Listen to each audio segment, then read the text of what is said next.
You know how different my life would look right now if I had known all those things that I didn't appreciate, value, or love about myself unconditionally? People were going to come into my life pointing those things out, bringing attention to them, teach me how to love myself unconditionally, not give a woo-hoo-hoo about what anybody else says. And that is when I harnessed my power.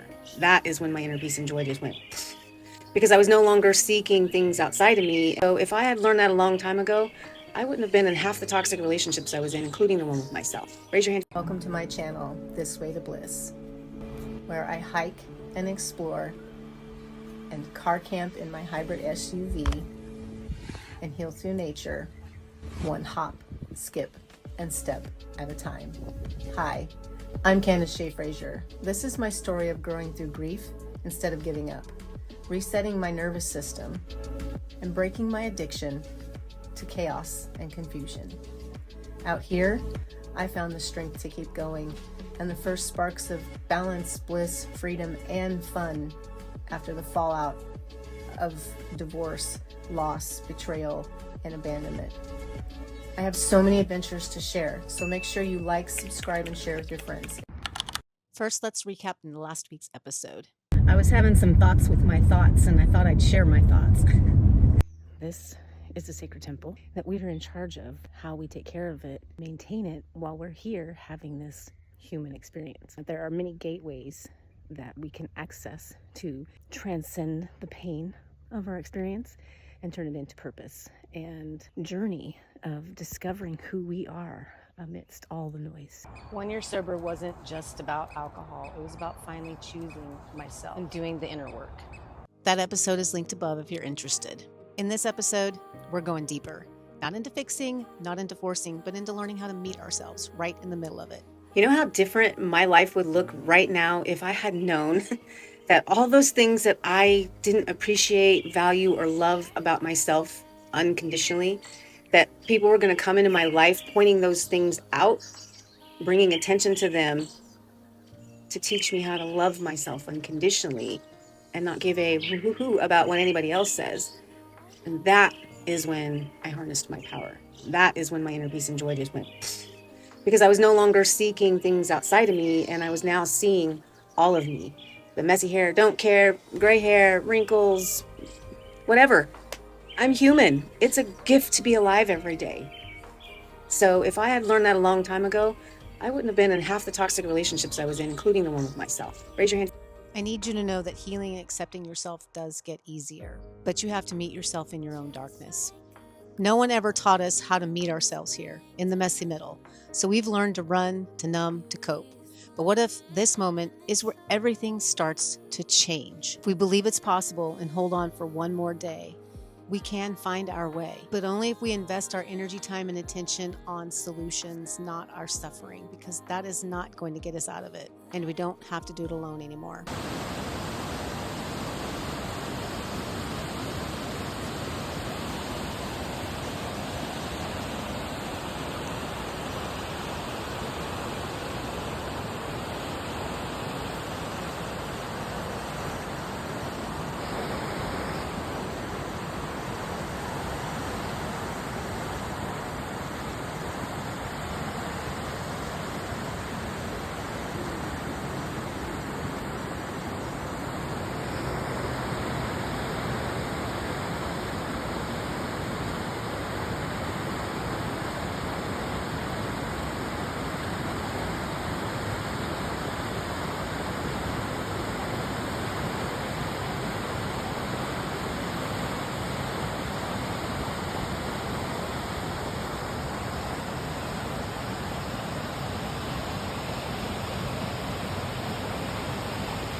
As I started coming back to myself, it wasn't by thinking, but by feeling. You see, just like the water, it doesn't rush to be anything else. It just moves. And I realized that maybe healing isn't about fixing. Maybe it's about letting yourself flow again.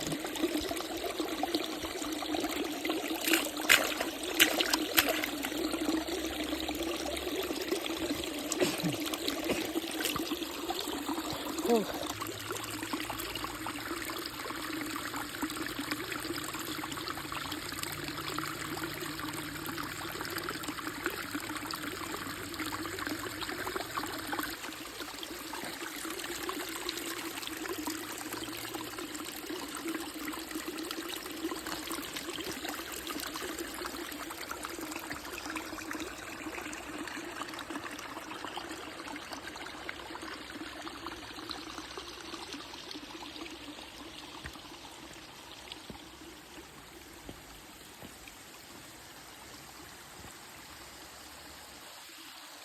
There's so much beauty when you slow down enough to actually see it.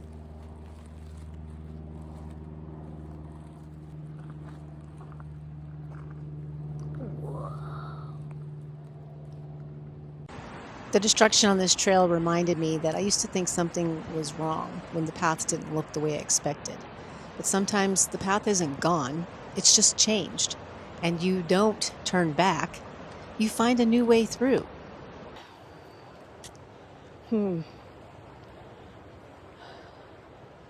Looks like I gotta climb over.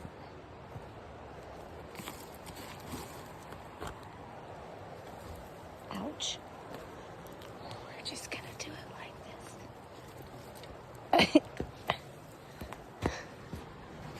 this. I wasn't down before either. I've done it. It's wood. Burnt wood. Still a heart.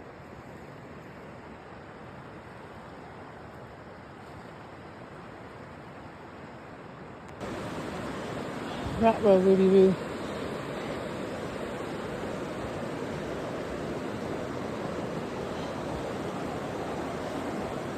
The path.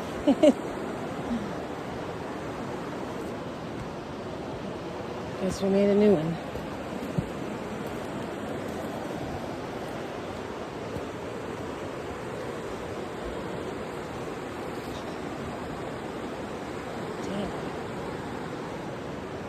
I wonder if my spot's even gonna be like spottable. Or is it submerged? I'm almost there. Be right back. Yeah. My spot is gone. Okay, well, I shimmied my booty up. And it looks like I might be able to get around, but that was my spot. And it's underwater. And that, ladies and gentlemen, would conclude the hike for today. Yeah. When your favorite trail floods? I tried to get up and over, but my spot's submerged underwater, so I guess I'll zen out right here. Look.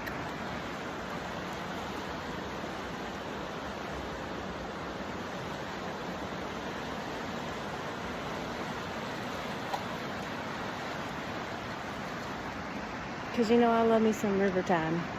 Take me to the river.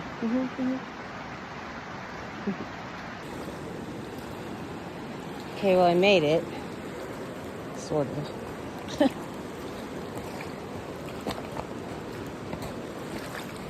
Well, yeah, it is definitely underwater.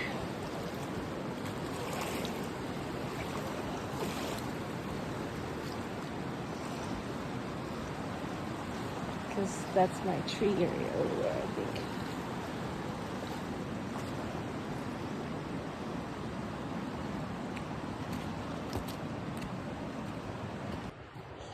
Woohoo! Found the trail.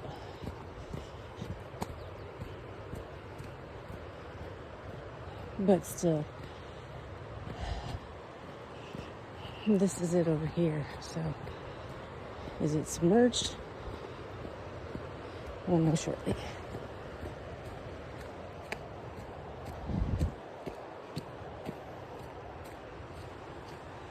Doesn't look like it.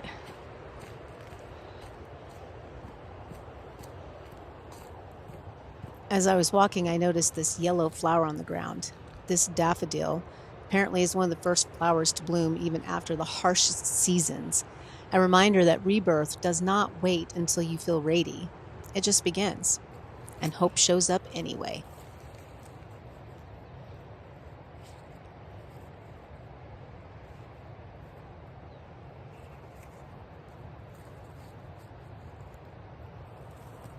I tried.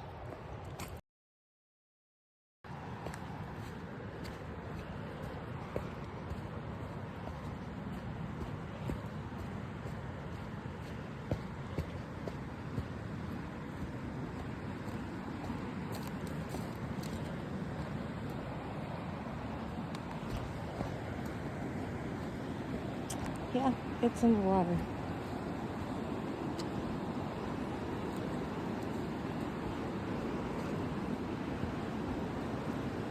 Because they usually sit right here.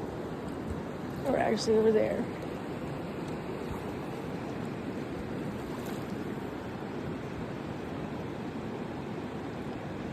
My private island's a little flooded. I can't even get over there.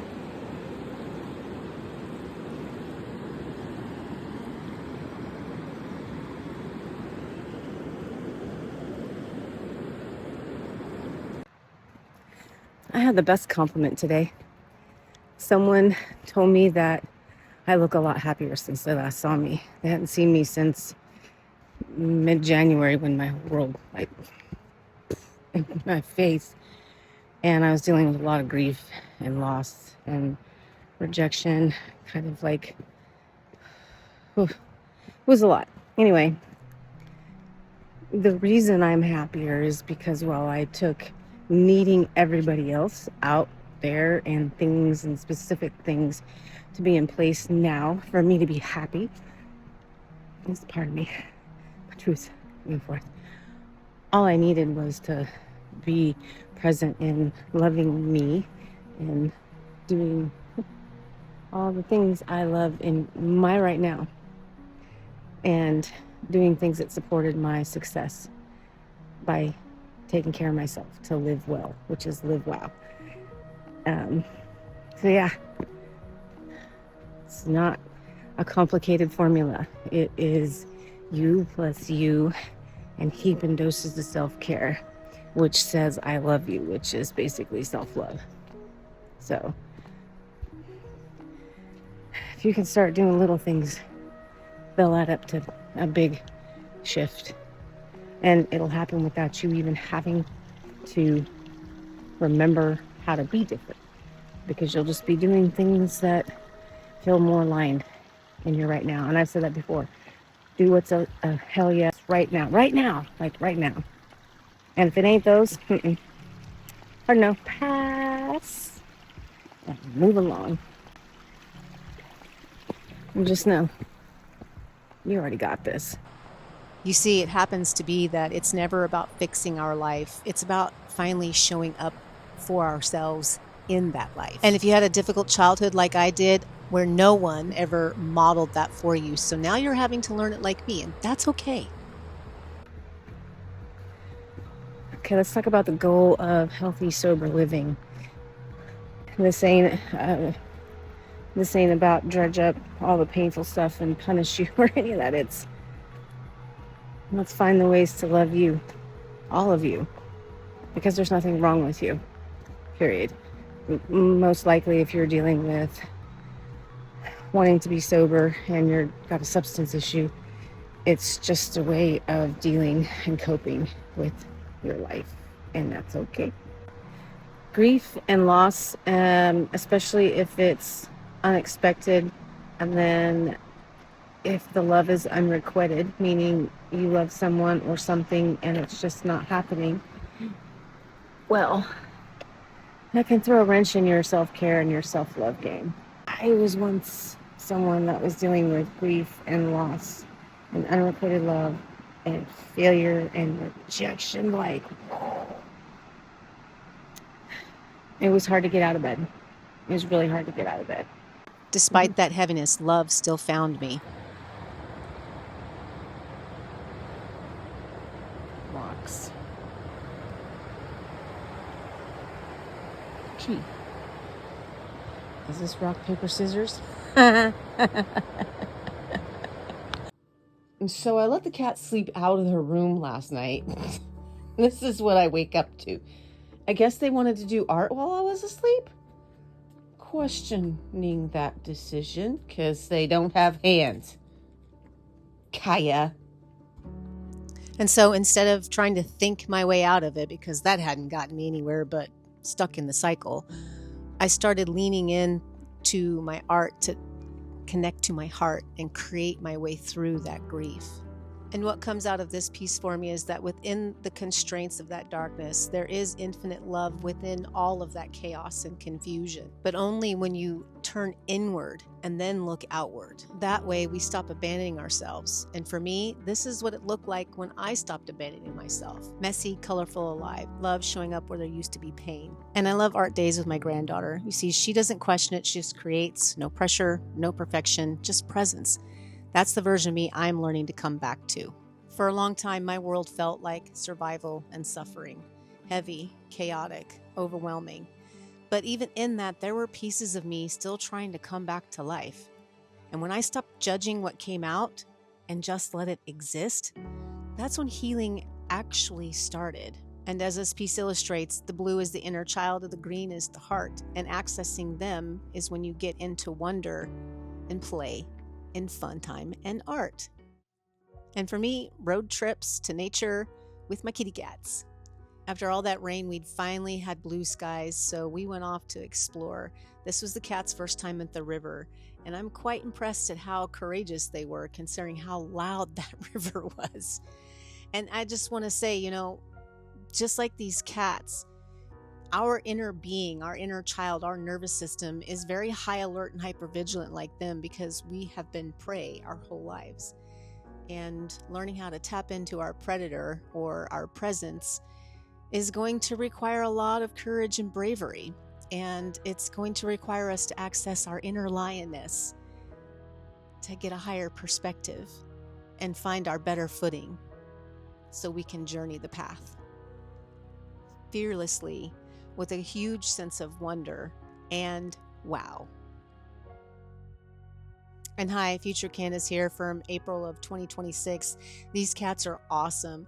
They love going on adventures with me. They know that the leash means they get to go for a walk and go for adventure and chase bugs and eat grass and just be cats. And I love it for them because I love to explore too. Let's go explore.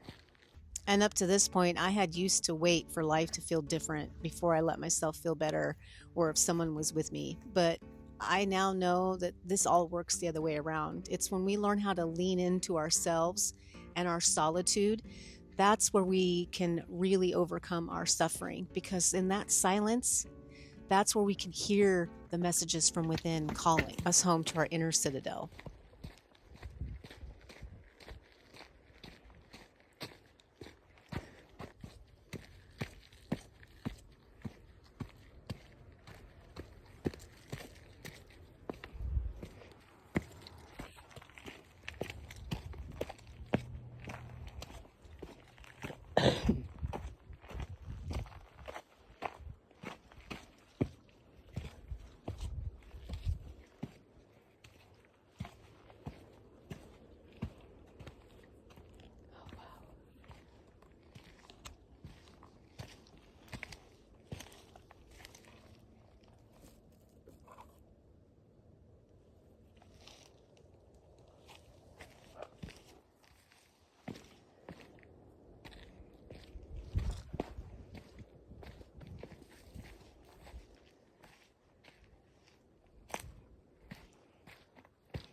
And if you slow down enough, life is always speaking to you.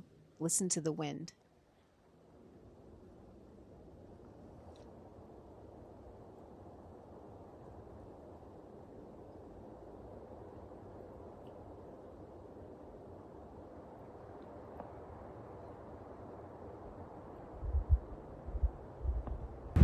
Are you ready for the best part of hiking by a river? Hold on, I'll show you.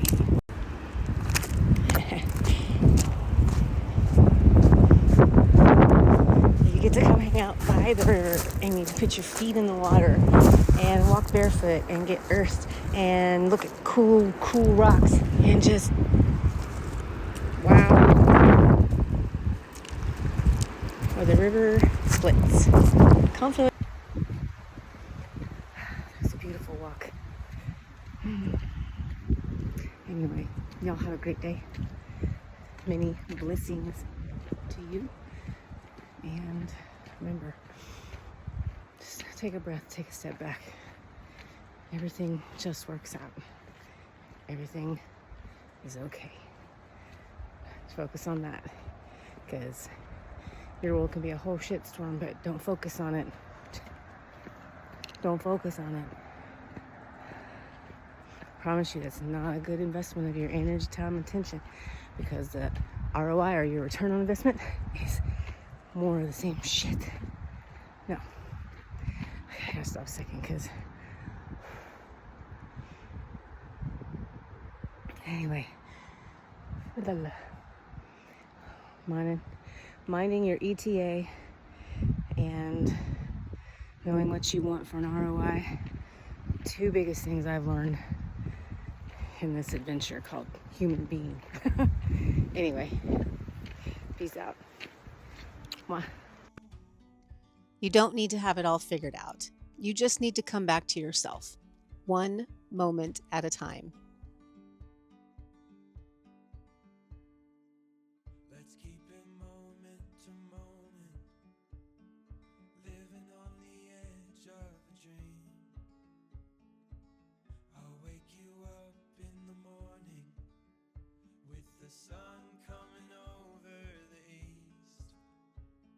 As long as we're together, it's enough for me.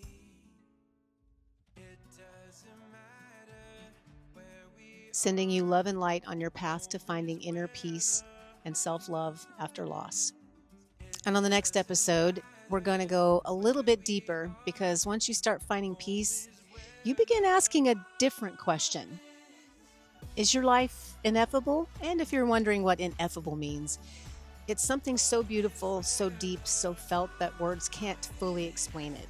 It's not something you think about, it's something you experience. And for a long time, my life did not feel like that. Like I said, it was heavy, confusing, and overwhelming, like I was just trying to survive it. But somewhere along this journey, in those quiet moments in nature, in learning how to love myself, I started to feel it. Those small moments of peace, of presence, of just being, that I couldn't quite put into words, but I knew this is what I'd been looking for. So next week, we're going to explore that question. Is your life ineffable? Or are you still trying to get through the suffering of it all in survival mode? Not self-sourced and not self-loving. Because if you are, you're going to want to come back, because we're going to go deep in how to stop that pattern of self-sabotage and self-harming so you can become self-loving. If you enjoyed this video, please make sure you like, comment, subscribe, and turn on your bell notifications so you can traverse the next trail with me. Stay sovereign, self-sourced, and remember,